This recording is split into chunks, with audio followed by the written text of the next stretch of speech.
رفاقت نصیب کرنا۔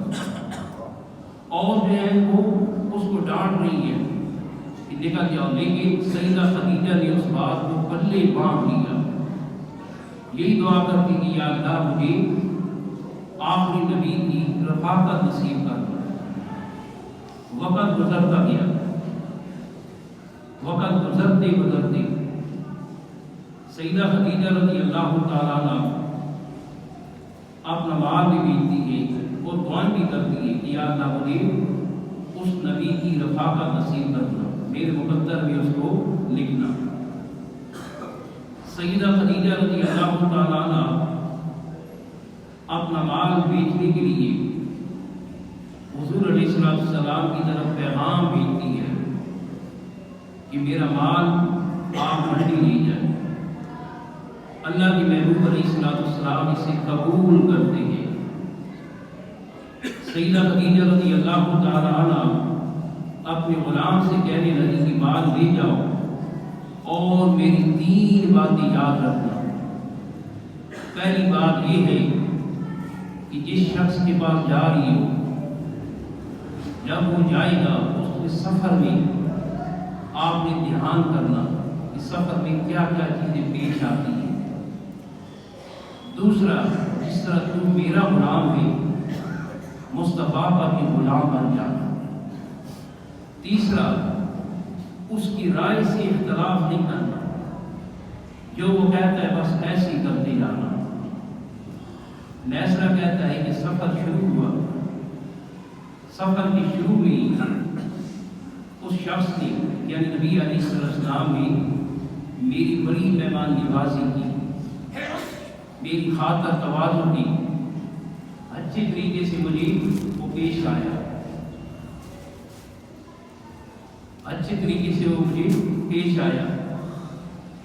چلتے چلاتے وہ منڈی تک پہنچ گئے۔ نیسرا بیان کرتا ہے جب منڈی میں گئے تو لوگ بڑی بڑی قسمیں اٹھا کے مال بیچ رہے ہیں۔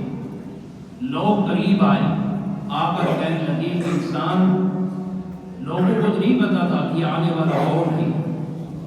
لوگوں نے کہا کہ قسمیں اٹھائیں، ان بتوں کی قسمیں اٹھائیں۔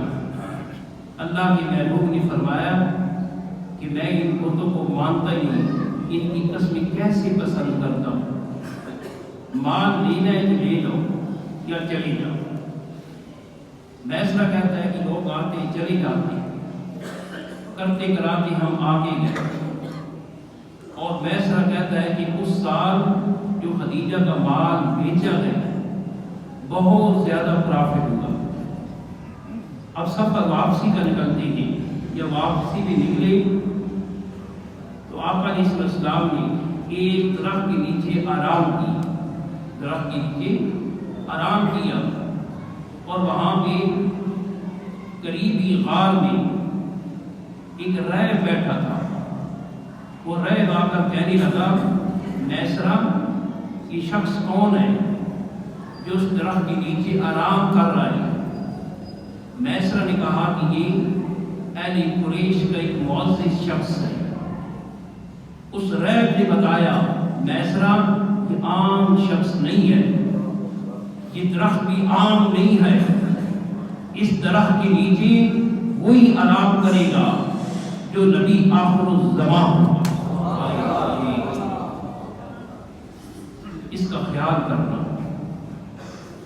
جس وقت یہ بات نیسرا کو پتہ چلی، نیسرا غلام اور زیادہ ان کے قریب ہوا، اور نیسرا کہنے لگا کہ گرمی شدید ہے، اور جس وقت ہم چلتے ہیں بادل کا ٹکڑا اوپر آ جاتا ہے، آقا علیہ السلام کے اوپر وہ کیا کرتا ہے؟ سایہ کرتا ہے۔ کیا کرتا ہے؟ سایہ کرتا ہے۔ آج تو ہم جو ہے ایک بات نصیحت کرتے ہیں کہ 40 سال بعد نبوت ملی ہے، یہی بات کرتے ہیں نا، 40 سال بعد نبوت ملی ہے، ابھی بچپن کا زمانہ ہے، تیری حیات کا ہر لمحہ پیغمبر رکھتا ہے۔ یہ کون کہہ رہا ہے؟ نیسرا کہہ رہا ہے، اور پیغام دینے والا کون ہے؟ راہب ہے، کہ یہ آنے والا شخص عام شخص نہیں ہے۔ یہ کون ہے؟ یہی آخر الزمان ہے۔ اس وقت سے یہ پتہ ہے کہ آپ کیا تھے؟ آخری نبی۔ یہ 40 سال کا ہم کہتے ہیں۔ صحابہ کرام نے عرض کی یا رسول اللہ یا حبیب اللہ متا لکن نبوت، آپ پر نبوت کب واجب ہوئی، آپ کب نبی بنے؟ اللہ کے محبوب نے فرمایا میں اس وقت بھی نبی تھا جب آدم علیہ السلام کی مٹی کو ڈھونڈا جا رہا تھا۔ حضرات محترم، اللہ کے محبوب علیہ السلام 40 سال کا نہیں مسئلہ ہے کہ کیا ہے؟ پہلی کی بات ہے جس وقت میسرہ واپس آیا آپ کو اس نے بتایا کہ اس طرح پرافٹ ہوگا، اس طرح ہم گئے، اس طرح ریب نے ہمیں یہ خبر دی کہ یہ شخص کیا ہے؟ اللہ کا نبی ہے۔ میسرہ کہتا ہے کہ وہاں پہ خدیجہ رضی اللہ تعالیٰ کی سہیلی بیٹھی تھی، وہ کہنے لگی کہ بتاؤ کیسی تجارت کی ہے، کیسے مال بیچا ہے، آپ کا سفر کیسا رہا ہے؟ لیکن خدیجہ تیری عظمت پہ قربان جاؤ۔ حضرت خدیجہ رضی اللہ تعالیٰ کہنے لگی چھوڑو مال کو، تجارت کو چھوڑو، مجھے بتاؤ اس سفر میں کیا کیا پیش آیا، کیسے بادل آیا، کیسے اس نے سایہ کیا۔ بیٹھ میرے پاس، آمنہ کی لال کی باتیں کریں، آمنہ کی لال کی باتیں کریں۔ اس نے کہا چھوڑ بال۔ خدیجہ رضی اللہ تعالیٰ عنہا جو ہے یہی کہتی ہے کہ اب کرنا ہے تو ذکر مصطفیٰ ہی کرنا ہے، عظمت مصطفیٰ ہی بیان کرنی ہے۔ خدیجہ رضی اللہ تعالیٰ عنہ جب زیادہ متاثر ہوتی ہے تو اس وقت اپنی خادمہ سے کہتی ہے کہ میری خادمہ مجھے بڑے بڑے ستاروں نے، وڈیروں نے نکاح کے پیغام بھیجے لیکن میں نے کسی کا پیغام قبول نہیں کیا، اب جاؤ میں چاہتی ہوں کہ مجھے مصطفیٰ کی رفاقت مل جائے، نکاح کا پیغام دو۔ حضرت نفیسہ جاتی ہے، جا کے عرض کرتی ہے یا رسول اللہ یا حبیب اللہ صلی اللہ علیہ وسلم خدیجہ آپ سے نکاح کرنا چاہتی ہے۔ اللہ کے محبوب علیہ السلام بیٹھے ہیں۔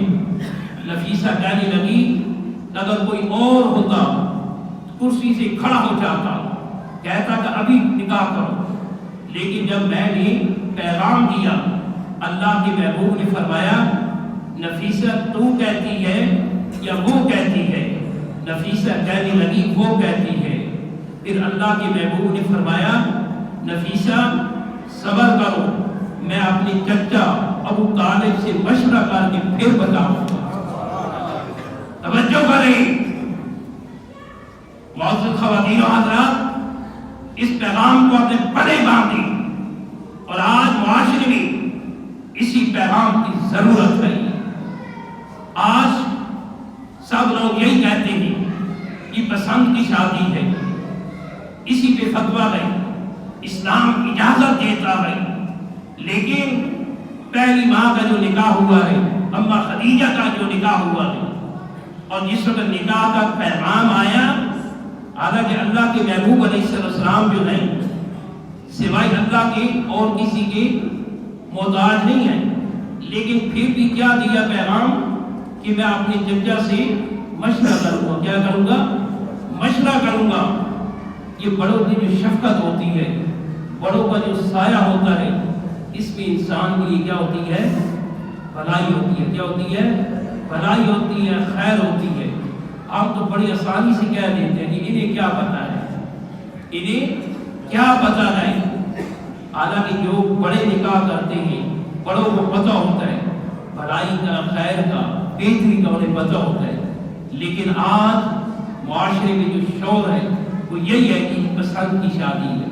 اسلام نے تو یہ پیغام دیا ہے اور اماں خدیجہ حضور علیہ السلام نے تو یہی پیغام دیا ہے۔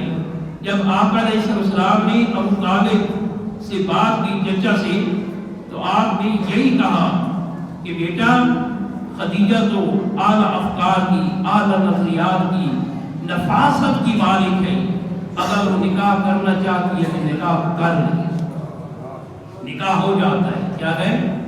نکاح ہو جاتا ہے۔ سیدہ خدیجہ رضی اللہ تعالیٰ عنہ حضور علیہ السلام کی نکاح میں آئی، در مصطفیٰ پہ آ گئی، جب آقا کے گھر آ جاتی ہے، علب پڑتی ہے، کھڑا پڑتی ہے، اور 20 نوکرانی ہیں، درجنوں غلام ہیں جو ان کے آگے کام کرنے والے ہیں، لیکن جب در مصطفیٰ پہ آتی ہے، اے خدیجہ تیری عظمت کو سلام کہتا ہوں، جب در مصطفیٰ پہ آتی ہے، آقا علیہ السلام کے گھر میں جھاڑو دیتی ہے، آقا علیہ السلام کو کھانا پکا کے دیتی ہے، کپڑے دھوتی ہے، سارے کام کرتی ہے آقا۔ یہ نہیں کہ وہ کیا ہے وڈیری تھی، نہیں، وہی خدیجہ رضی اللہ تعالیٰ عنہ جو بڑی عرب خرب سب کچھ تھا، لیکن جس پر در مصطفیٰ پہ آئی، کہنے لگی کہ میں نے دیکھا کہ میرے آقا علیہ السلام کو دولت سے، تجارت سے، سرمایہ سے پیار نہیں ہے، آ کر ساری دولت در مصطفیٰ پہ آقا کے قدموں میں نچھاور کر دیتی ہے۔ وہ خدیجہ رضی اللہ تعالیٰ عنہ کہ جن کے پاس ڈھیروں کپڑے تھے، لیکن جس پر در مصطفیٰ پہ آتی ہے ایک کپڑوں کا جوڑا ہے، اس میں بھی کیا ہے قیمت لگی ہوئی ہے۔